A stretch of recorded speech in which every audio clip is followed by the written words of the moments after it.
القصة ديالنا اليوم بطلها سميتو يوسف.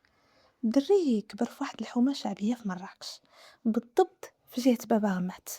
يوسف ماشي دري ديال القراية، كان واحد الانسان ما عندوش مع القراية والدفتر والتمارين والاستاذ داكشي كان بعيد عليه بزاف. كيف ما عارفين كاين الناس اللي كتلقاهم تبارك الله كيكونوا واصلين في القراية، وكاين الناس اللي كتلقى عندهم ميول في حوايج اخرين، ويوسف كان من هاد الناس هادو. كان عنده واحد الشغف كبير من صغرو للنقش على الخشب، كان كيعشق الريحة ديال العود وكيفاش طريف ديال الخشب ميت كيرجع تحفة فنية داوية على راسها. قبل ما نبداو القصة ديالنا، بغيت نشكركم من قلبي على التشجيع ديالكم في التعاليق، وكنتمنى هذا المحتوى يعجبكم. وكيف العادة، إلا عجبتكم القصة ديروا شي لايك وكومنتير زوين ولا خايب، ما كيهمش، خذوا لي راحتكم، داركم. ويلا بلا ما نطول عليكم، نبداو في القصة ديالنا. بلسان صاحب القصة كيقول يوسف: أنا كبرت يتيم، الوالدين توفاو فاش كنت باغي كنقرا في السادس ابتدائي. اللي تكلف بيا وهزني هو خويا الكبير طارق كان ليا هو الأب والأم والصديق، سمح في قرايته وسمح في حياته وفي أي حاجة كان باغي يوصل ليها، ومشى كيخدم في واحد المخبزة بالليل والنهار غير باش ما يوصلنيش للزنقة، وباش نقدر نتعلم الصنعة اللي كنبغي. العلاقة اللي كانت بيني وبين خويا طارق ما يمكنش نوصفها عليكم. كنت كنشوفو البطل ديالي، حيت فعلا ما كان كيخصصني وما كان كيحرمني من حتى حاجة. اللي طلبتها كيجيبها على قدر المستطاع ديالو، وكان ديما مسكين كيحاول يخليني نحس باللي عندي عائلة حتى أنا، واخا يتيم ولكن كيحاول ما أمكن أنه ينقص من داك الإحساس ديال أن الإنسان ما عندوش الأب وما عندوش الأم ديالو. ومن هاد المنبر كنبغي نقول ليه: خويا كنبغيك بزاف والله يخليك ليا، وشكرا بزاف على كاع داكشي درتي معايا. ملي وصلت لعمر 21 عام وليت صنايعي، نقدر نقولوا شويه قاد براسي، كندخل مصاريف. المهم بديت كنخدم مع واحد المعلم في صناعه ديال الصالونات البلديه. راكم عارفين، بحال دوك الرياضات، بحال دوك الديور اللي كيكونوا كبار، دوك الصالونات اللي كيكونوا بلديين كيبغيو دوك الطبالي الكبار اللي منقوشين، دوك السدادر. المهم الحمد لله كنت كندخل شي بركه فلوس، بركه مزيانه الحمد لله. وطارق حتى هو ارتاح شويه وبدا كيفكر يتزوج ويقاد حياته، وعلاش لا حتى هو يدير وليدات. كلشي كان غادي مزيان حتى لواحد النهار اللي غيقلب لينا حياتنا راسا على عقب.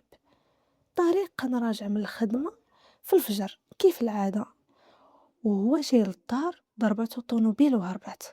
هاد الحادثة خلات خويا طارق مشلل من النص لتحت، يعني يقدر يهدر يحرك يديه كيشوف يحرك راسو وكل شيء، ولكن مسكين باش يوقف باش يتمشى ما يقدرش. في دقة واحدة السيد اللي كان هاز الدار وهازني وهاز كاع المسؤولية ويخدم بالليل والنهار باش ما تخصنا حتى حاجة، لقى راسو طايح في الفراش، لا حول له ولا قوة. هنا لقيت راسي انا هو المسؤول على كل شيء: الدوايات، الكرا، الماء والضوء، ومصاريف ديال الترويض الطبي اللي غالية بزاف. راكم عارفين حنا في المغرب عندك راك غتداوى في احسن الكلينيكات، اويلا ما عندك راك غادي تكرفس شويه، نقدروا نقولوا ماشي شويه غتكرفس بزاف. ولكن الحمد لله على كل حال، الصناعه ديال الخشب في ديك الوقيته ما بقاتش كتوكل الخبز. ماشي حيت ما مطلوباش ولا ما كاينش، لا لا نهائيا. كلشي كيبغي الطبالي منقوشين والبيبان ديال الخشب منقوشين، ولكن حيت المعلم اللي كنت خدام معاه سد المحل ديالو سافر. ايوا ديك الساعة انا لقيت راسي كندير اي خدمة طاحت في يدي. علاش؟ بالسيف. حيت بقيت الله كريم، خدام السيد اللي كنت خدام معاه مشى وبقيت هكاك، وليت كنخدم في اي حاجة كانت. راكم عارفين كنسميوه بريكولاج، كنبريكولي في اي حاجة، حمال في المارشي، خدام في المرمى، اي حاجة باش نجيب الدواء لخويا اللي كنشوفو مسكين كيدوب قدام عيني نهار على نهار. وصلت بينا لدرجة بدينا كنبيعو في الحوايج ديال الدار، بعنا التلفازة، بعنا الثلاجة، وحتى بقينا على الدص. وملي كنقول لكم الدص فانا راني كنعني لكم الدص حرفيا.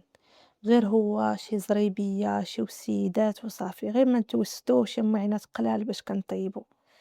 خويا مسكين وليت كنشوفو كيتبدل نهار على نهار، صحتو قلالت وهضرتو نقصات بزاف ونفسيتو كنحس بها مدمرة لواحد الدرجة ما يمكنش تصوروها. كنت مرة ملي كنوض بالليل باش نشرب ولا نمشي للطواليت اعزكم الله، كنسمع خويا كيبكي حيت فعلا نقص صح، وكيطلب الله تعالى يفرج علينا. كان كيحس براسو بحال الا مثقل عليا، وانا الله شاهد عليا، غير الضعف وقلة الشي، اما راني مستعد نهزو وتكلف به حتى يديني ربي عنده. وبالفرحات عليا يا خويا هذاك، ربي بوحدو اللي عارف المكانة ديالو في قلبي. دازو الايام وصحة خويا غادية وكترجع اللور، وصلوا ايام العواشر اللي كل شي كيفرح فاش كيوصلوا، الا انا ما بقيتش كنحس بالفرحة. من نهار خويا تبدل حالو جا العيد كبير. غير هو داك العام كانت القضية حامضة، نقدر نقول لكم كنت كنشوف الدنيا كحلة سحلة، ما كانش باش نعيدو وما كانش حتى باش نشريو الدواء ديال السيمانة الجاية. كنت جالس في واحد القهوة في باب الطباخ، حالتي حالة، تشوفني من بعيد تعرفني في عز الأزمة، حاط راسي بين يديا مهموم ومغموم، تقول غارقين ليا البابر، وغير كنخمم ايوا بالسيف دار عليا الفقر وقلة الشي. حتى بان ليا واحد الدري من الحومه القديمه كان سميتو حميد. هاد حميد هذا كان عقل عليه مزيان، كان تا هو مسكين مقطوع من الشجره، وشحال هادي كان مسكين حالته حاله. نقدر نقول لكم كان هو كفس منا، مازال حنا كنا ساكنين ولابسين وعندنا شويه الماكله، هو مسكين كان لحنين الله يرحم. ولكن ديك الساعه انا فاش شفتو بالي تبدل بزاف، تبارك الله لابس لباس زوين، حوايجو زوينين، وباين عليهم ماركة، يعني باين عليهم الغلا كانوا غاليين. وواحد الساعة كتشعل في يديه وريحته عاطية منين ومنين.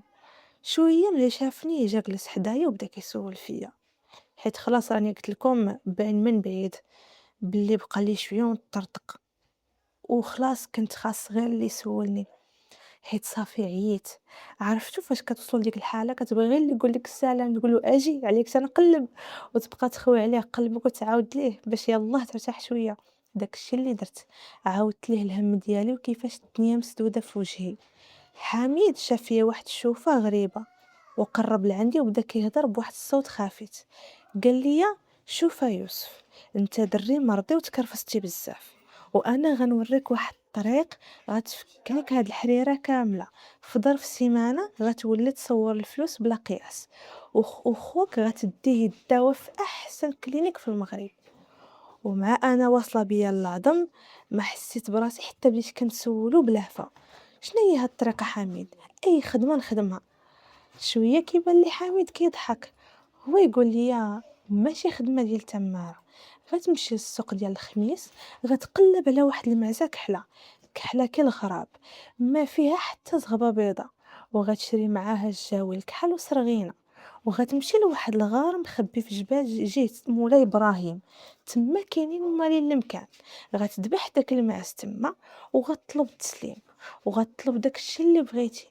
وشوف، اقسم لك بالله يوسف، النهار الاخر غيتحلوا لك بيبان رزق من حيث لا تحتسب، بحالي انا تماما. وعقل على هاد الهضر اللي تنقول لك. انا بديك اللحظه ما نكذبش عليكم شعري وقف. هادشي اللي كيقول حميد راه الشرك بعينه، او راه طقوس ديال السحر والجنون هذا. ما شعرتش براسي، بديت كنغوت عليه وانا نوض وتخاصمت معاه وانا نقول ليه انا واخا نموت بالجوع انا وخويا ما نديرش هاد المصيبه، وخليته مشيت. او على خريا من عسى الله ونسمح في الاخره على قبل الدنيا، لا لا هادي ماشي ديالي وما نقدرش نديرها. دازت يومين من ورا الملاقيه ديالي مع حميد، وسبحان الله الوضع زاد تكرفس وتكفس. مول الدار جا كيغوت باغي الكرام. يا انا عارف وفاهم بلي حتى هو كترزق الله من ديك الدار اللي كاره لينا، ولكن والله راه بعض خطرات الناس كيوصلوا لشي حاله اللي ربي اللي عالم بهم، راه ماشي ما كيبغيوش يخلصوا، ولكن راه الدرهم هو الاخر ما كيلقاوش منين يجيبوه. داكشي علاش ما فيها باس شي يحس بشي وشي يحاول يطبطب على شي، والله يا ربي يسهل على الجميع. المهم طارق خويا طاح ليه الطونسيون وبدا كيغيب ليا بين يدي حيت ما لقيناش باش نشريو ليه الدواء. حسيت بالعجز، حسيت بلي انا ماشي راجل، حيت ما قادش نعتق خويا. الدواء هو الاخر ما قادرش نوفرو، الماكله هي الاخر ما قادرش نجيبها، والكرا حديت ولا حرج داك بلا ما نعاود لكم حريته. في ديك اللحظه ديال الضعف واليأس الشيطان دخل ليا من الباب الواسع. بديت كنقول مع راسي يمكن نجرب، سيدي ربي غير يسمح لي حيت انا مضطر وبغيت غير نعتق خويا. الله شاف نيتي، ما بغيت ندير فلوس، ما بغيت ندير ديور، ما بغيت ندير فيلات، بغيت غير يكون عندي انا شي مصروف باش نقدر نخلص الكرا ونشري خويا الدواء وناكلو ونشربو بحال الناس. وماشي مشكل اللي دركناها دابا مزيان واللي ما دركناش يسهل فيها سيدي ربي.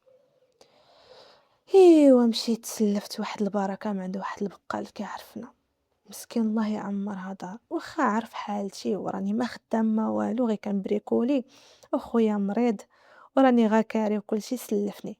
راكم عارفين هاد الزمان هذا قليل اللي يسلفك ولا يعطيك حتى درهم، كلشي ولا خايف على راسو، ولكن الله يجازيه بخير. ايوا ملي شديت ديك البركه مشيت للسوق، قلبت حتى لقيت داك المعز الكحل اللي وصف ليا حامد وشريته، وشريت البخور حتى هو. حطيت داكشي في واحد الحوش حتى دارنا، وقررت باللي الغد ليه مع الفجر ان شاء الله غادي نشد الطريق للجبل. ولكن ديك الليله وقعت ليا واحد الحاجه اللي عمري غادي ننساها. نعست كيف ما موالف في الوقيته اللي موالف، وحلمت راسي في داك الغار، كان الظلام والكحوليه. عرفتي شنو هي الكحوليه؟ الكحوليه لدرجه حرفيا حتى حاجه ما كتبان، وريحة الدم عاطية، كانت ريحة خانزة، وكان الدخان بحال تقولوا شي بخور، وكان المعز حدايا كيغوت بواحد الصوت بحال ديال البنادم. داك الصوت اللي بحال شي واحد كيطلب منك تفكو ولا تعتقو كيترجاك، بحال هكاك انا حسيت. وفجأة بانت لي واحد المرأة طويلة، اش غادي نقول لكم، هو كان بحال شكل خيال، ما عرفتش، ولكن انا اقرب حاجة اللي جاني كيشبه هي المرأة. داكشي باش قلت المرأة، ما كيبانش وجهها مزيان صراحة، ولكن عينيها كانوا حمرين بحال الجمر، ومخرجة يديها اللي طوال ماشي بحال يدين البشر العاديين، وضفارها كانوا طوال وكحلين. وهي تقول لي بواحد الصوت كيخترق العظام، واخا تكون كيف ما كنتي غتحس بالرعدة. قالت لي مرحبا بك في عبودية ديالنا السي يوسف، اعطينا الدم ونعطيوك الذهب، ولكن روحك غتولي ديالنا. انا ما جيتش نستوعب هادشي كامل، ما استوعبتش بلي راني كنحلم. صافي فقت من النعاس كنغوت كل عرقان وقلبي كيضرب بغي يخرج من صدري، ما عرف شنو ندير. الحاجه الوحيده اللي طاحت لي في راسي اني نقرا قران، كما الله نقدر نتهدى شي شويه وحيدني هذا الرعب اللي كنحس به. قريت المعوذتين وآية الكرسي وبقيت كنستغفر الله شويه، ولكن بيني وبينكم الفكره ما مشات، بقات في راسي حيت كان اليأس غالب عليا. وفي الصباح خرجت غادي ندي الماس، وانا نلقى قدامي في الدرب واحد الراجل كبير شويه في العمر. هذا الراجل سميتو المعلم دريس. هذا المعلم دريس هو من كبار الحرفيين ديال النقش في مراكش. اش غادي نقول لكم، الراجل الطول والعرض والوقار سبحان الله باين عليه، عنده واحد الهالة وواحد الطاقة زوينة، كيبان النور على وجهه، كيبان راجل طيب ومزيان والله يعمرها دار. صراحة الله إلا شفتيه ترتاح ليه، ديما لابس جلابته وطاقيته والتسبيح في يدو. كان كيعرفني فاش كنت كنتعلم الصناعة، وكان ديما كيشكر خدمتي. شافني المعلم دريس وجهه صفر مخطوف، وشاف المعز الكحل اللي حدايا بحال الا حس بشي حاجه، جا عندي وشدني من كتفي وقال لي ولدي يوسف، مال وجهك بحال هارب من القبر، واشنو ناوي دير بهاد البهيمه في هاد الصباح؟ انا تما طحت كنبكي، ما قديتش نشد راسي. شتي فاش كيكون ديك النقطة اللي فيضات الكاس، هو الكاس أصلا راه عامر، كان كيتسنى غير ديك النقطة باش يفيض. داكشي طرا ليا. عاودت ليه على خويا وعلى الكرا وعلى الدواء وعلى ديك الروينة اللي كنت فيها، وما بغيتش نقول ليه فين غادي. ما كتبش عليكم، حشمت، حيت انا اصلا عارف داكشي ما خصوش يدار. ولكن لا حول ولا قوة الا بالله، الله يسمح لي. لكن واخا ما قلتلوش فين غادي، هو بحال الا قراها في عيني. قال لي المعلم دريس: اسمع ولدي، اللي خاب ظنه في الله خسر الدنيا والاخره. طلق ديك البهيمه في سبيل الله. انا شديت واحد الشونتيي كبير، غنرمم واحد الرياض قديم ديال واحد الكاوري، وكنت كنقلب على شي نقاش حريفي وثيقه، وما لقاش حسن منك ولدي. غتخدم معايا من دابا، وهاك هاد التسبيق.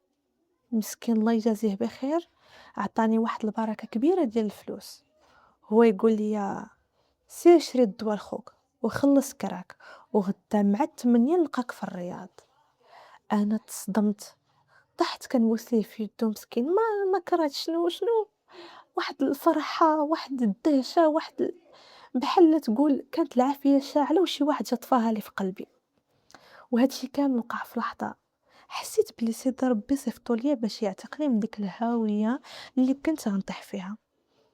فعلا مشيت بعد داك المعز لواحد الجزار بثمن قليل، المهم غير باش ما نضيعش في داك الثمن اللي حطيت فيه كامل. ومشيت شريت الدواء لخويا وشريت التقديه. وما نكذبش عليكم، في ديك اللحظه حسيت بواحد الراحه عمري حسيت بها، الحمد لله. بديت الخدمه مع المعلم دريس. الخدمه كانت غاديه مزيان، اللهم لك الحمد. والراجل كان مهالي فيا اكثر من ولده. جا العيد الكبير، المعلم دريس فعلا عطاني خروف كبير ديتو لدارنا، وعطاني شي بركة ديال الفلوس. فرحت انا وخويا طارق، دوزنا احسن عيد، اللهم لك الحمد ولك الشكر. ولكن وانا مع المعلم دريس لاحظت واحد الحاجه غريبه بزاف. نهار العيد المعلم دريس ما حضرش الذبيحه نهائيا. حنا عارفين في الدين ديالنا ولا حتى في الثقافه، الراجل الكبير ديال الدار هو اللي كيذبح الضحيه، ولكن هو العكس، كان بعيد على هذا الشيء بزاف. وحتى في الايام العاديه، الا كنا مثلا معروضين لشي عرس ولا شي صداقه وكانت فيها مثلا الذبيحه ديال الحولي ولا العجل، المعلم كيهرب من ديك البلاصه كاع وما كياكلش اللحم نهائيا. كتلقاه كياكل غير الخضره، دجاج، حوت، المهم شي حاجه ما فيهاش اللحم الاحمر. واحد النهار كنا خدامين بوحدنا في الرياض، ومع خوكم شويه فضولي وبزاف الاسئله عندي في راسي، واستغليت الوضع. كان الجو شويه هادي وكانت غير انا وياه، وكانت الامور مزيانه. سولته، قلت له: المعلم بغيت نسولك وما ديرهاش من قلة الصواب. قال لي: اها تفضل ولدي. قلت له: علاش ديما راك تهرب من الذبيحه ديال العيد؟ وعلاش ما كتاكلش اللحم ديال الغنم ولا البقر نهائيا؟ واش انت مريض؟ واش عندك شي مشكل؟ المعلم دريس حط المنشار من يدو وهو يتنهد واحد التنهيده طويله طويله وثقيله ثقيله، خرجها من اعماق قلبه بحال اللي غيخرج معاها روحه. جلس فوق واحد الصندوق ديال الخشب، هو يقول لي: اجي يا ولدي نعاود لك واحد القصه اللي مخبيها في صدري هذه 30 عام، وغتعرف مزيان علاش داك النهار فاش شفتك غادي بالماء الكحل قلبي تقبض وعرفت طريقك فين غاديه. هو يقول لي: المعلم دريس، فاش كنت في العمر ديالك كان عندي خويا كبر مني سميتو عمر.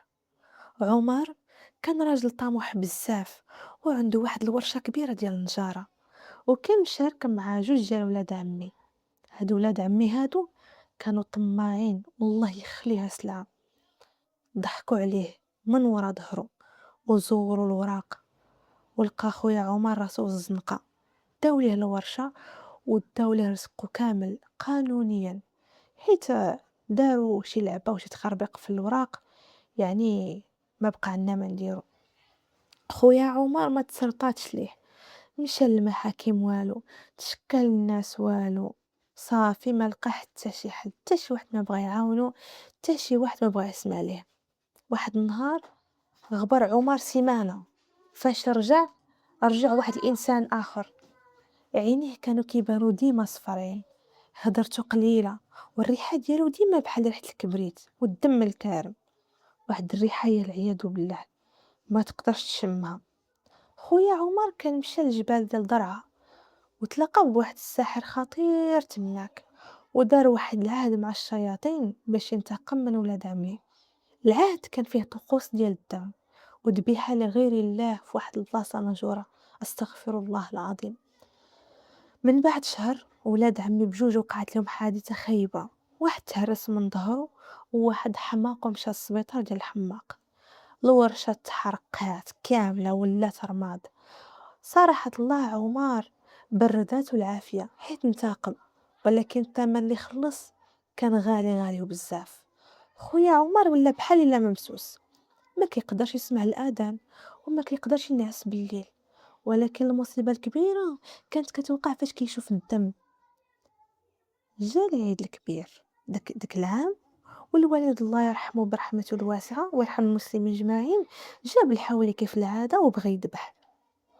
غير الوالد حط الموس على العنق ديال الحولي وبغى يقول بسم الله والله اكبر، عمر طاح في الارض كيتجبد وكيحك في رجليه مع الارض، عينيه تقلبوا وبقى غير بياض، وبدا كيغوت بواحد الصوت غليظ ديال شي وحش ماشي ديال بنادم. تخيل يوسف، عمر ناض بحال شي سبع، دفع الوالد بواحد القوة حتى طيحو، ولاح راسو على العلق ديال الحولي اللي كان كيسيل بالدم، وبدا كيشرب في داك الدم السخون وكياكل في داك اللحم خضر ويجبد بسنانو ويشرب في داك الدم يا رب السلامة. المنظر كان كيخوف. الوالدة ديالي ما استحملاتش داك المنظر، سخفات، وانا والوالد عيينا ما نجرو فيه والو. تقول راه كانوا فيه شي 10 الناس، كانت عنده واحد القوة شيطانية ما قدرناش عليها. من تما عرفنا بلي عمر باع روحو للجن. جبنا ليه كاع الفقهاء، ولكن كلشي كيقول لينا هذا راه دار عهد بالدم، والعهد ديال الدم ما كيفكوه غير مالي الامكان، وهذا الشيء كبر منا. عمر ولا كيشكل خطر علينا، ولينا كنسدو عليه في واحد البيت، ومره كنلقاوه كيقمش في الحيوط حتى كيوليو يديوه بالدم. واحد الليله مازال عاقل عليها بحال دابا، كانت شتا كطيح خيط من السما، وعمر هرس الشرجم ديال البيت وهرب للجبل. واحد الليله مازال عاقل عليها بحال دابا، كانت شتا كطيح خيط من السما، عمر هرس الشرجم ديال البيت وهرب للجبل. قلبنا عليه الدنيا والدين، ما خلينا بحر، ما خلينا جبل، ما خلينا حتى شي قنت عارفينه وما قلبناش فيه. عيطنا للجندارم، درنا كاع البلايص. خويا عمر غبر، تقول عليه تبخر، ما بقى ليه حتى اثر لحد الان. دازت على هاد الحادثة أكثر من 30 عام ومازال ما تلاقيناش مع عمر، والمشكل ما عرفناه واش حي ولا ميت. من داك النهار ولدي يوسف وانا ما كنقدرش نشوف الدم كيسيل ولا نسمع صوت الذبيحه، حيت كل ما شفت الذبيحه كيبان لي وجه خويا عمر داك النهار وكيفاش الشياطين تملكوا الجسد ديالو. هادشي علاش ملي شفتك داك النهار غادي في ديك الطريق شفت فيك خويا عمر فاش كان يلاه باغي يبدا، وحلفت ما نخليكش تطيح في نفس الحفره اللي كلات ليا خويا. صراحه الله وانا كنسمع القصه اللي كيعاود ليا المعلم، وانا كنقول في خاطري الحمد لله الحمد لله، انا بقيت مسمر في بلاصتي، الدم جمد ليا في عروقي وانا كنسمع هادشي. تخيلت راسي كون كملت داك النهار ومشيت لداك الغار وذبحت داك المعز، واش كنت غنولي بحال عمر؟ واش كنت غنجيب اللعنه لداري والخويا مسكين المريض؟ حمدت الله وشكرته في ديك اللحظه على التدخل ديال المعلم دريس. يمكن ربي عارف نيتي وعارف قلبي، داكشي ما بغانيش نطيح في ديك المصيبه اللي كنت نطيح فيها، وهو يصيفط لي المعلم دريس في الوقت المناسب وفي المكان المناسب. فبقيت كنقول اللهم لك الحمد ولك الشكر. فلوس الحرام والشرك سهله تبان لك، سهله تبان لك وتبان عليك، ولكن الضريبه ديالها كتدفعها من روحك ومن عقلك ومن اخرتك. خويا طارق مع الوقت وبفضل الله تعالى ودوك الفلوس الحلال اللي بقيت كندخل مع المعلم دريس، درنا ليه عمليات ورجع كيقدر يتمشى على العكاكس، وانا وليت معلم الحمد لله بسميتي، معروف، كلشي كيشهد بإتقاني للحرفة ديالي والتفاني في العمل والثقة. ما نقدرش نخون الأمانة ولا نخون شي واحد جا بغا يصاوب عندي شي حاجة ولا نتفلى عليه. ولاو عندي الكليان ديالي الحمد لله، ربي نعم عليا وتقادت لينا الأمور. وكانت هذه هي القصة ديالي، قررت نعاودها لكم اليوم باش أي واحد سدات عليه الدنيا بيبانها ما يمشيش يقلب على السوارت في جيوب الشياطين، حيت الباب اللي غيحلو عليه ما عمرو غادي تسد. وهنا سالت القصة ديالنا. إلا وصلتوا حتى لهنا كنبغي نقول لكم شكرا بزاف على وقتكم، وكنتمنى القصة تكون عجبتكم. ما تنساوش ديروا شي لايك وشي كومنتير، واهم حاجة ما تنساوش ديروا اشتراك. وكنقول لكم في امان الله، ربي يحفظكم، ونتلاقاو في القصة الجاية ان شاء الله.